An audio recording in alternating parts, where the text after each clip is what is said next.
ഇഷ്ടമുള്ള ഒരു colour വയറെടുത്തിട്ട് 2 centimetre നീളം വിട്ടിട്ടൊരു ഓവൽ ഷേപ്പിൽ ഒരു പെറ്റൽ ഉണ്ടാക്കണം. അതിൻ്റെ അറ്റം ചെറുതായിട്ട് ട്വിസ്റ്റ് ചെയ്യണം.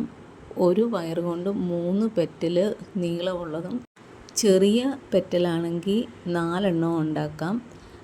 ഒരേ കളറല്ലാതെ ഡിഫറെൻറ്റ് ഷെയ്ഡ് കളറുകൾ എടുത്താൽ ഇച്ചിരിയും കൂടെ അട്രാക്റ്റീവ് ആവും. ഈ വയർ വെച്ച് നമുക്ക് ഇഷ്ടമുള്ള ഷേപ്പുകൾ ട്വിസ്റ്റ് ചെയ്ത് എടുക്കാവുന്നതാണ്. 4 ഷെയ്ഡ്സ് അറ്റാച്ച് ചെയ്യുമ്പോൾ ഇങ്ങനെ ബ്യൂട്ടിഫുൾ ആയിട്ടുള്ളൊരു ഫ്ലവർ നമുക്ക് കിട്ടും. ഇങ്ങനെ 3-4 ബഞ്ച് ഉണ്ടാക്കുക.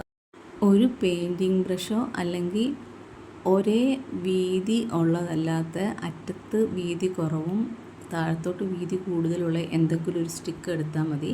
എന്നിട്ട് ഒരറ്റത്തുനിന്ന് ട്വിസ്റ്റ് ചെയ്യുക.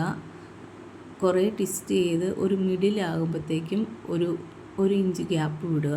അത് കഴിഞ്ഞിട്ട് അപ്പുറത്തെ സൈഡിൽ നിന്നും ഇങ്ങനെ ട്വിസ്റ്റ് ചെയ്തെടുക്കണം. എന്നിട്ട് ആ മിഡിൽ പോർഷൻ 2ആയിട്ട് മടക്കിയിട്ട് നമ്മൾ മുമ്പേ ഉണ്ടാക്കിയ ആ പെറ്റലിൻ്റെ നടുക്കായിട്ട് വെക്കുക.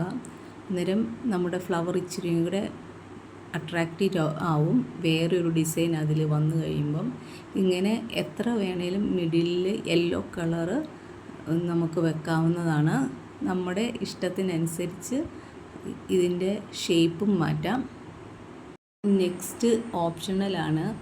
കട്ടിയുള്ള ഫോമോ അല്ലെങ്കിൽ എന്തെങ്കിലും ഗിൽറ്റ് വെച്ചിട്ടുള്ള ഒരു പേപ്പർ എടുത്തിട്ട് നമുക്കിഷ്ടമുള്ള ഒരു രീതിയിൽ ഒരു ലീഫിൻ്റെ ഷേപ്പിൽ എടുക്കുക. ഒരു ദിവസം ഏതെങ്കിലും ഒരു ടേപ്പ് ഉപയോഗിച്ച് അത് സെക്യൂർ ചെയ്ത് വെക്കണം. എന്നിട്ട് നെക്സ്റ്റ് ഡേയിൽ വേണം ഇതിൽ അറ്റാച്ച് ചെയ്യാൻ.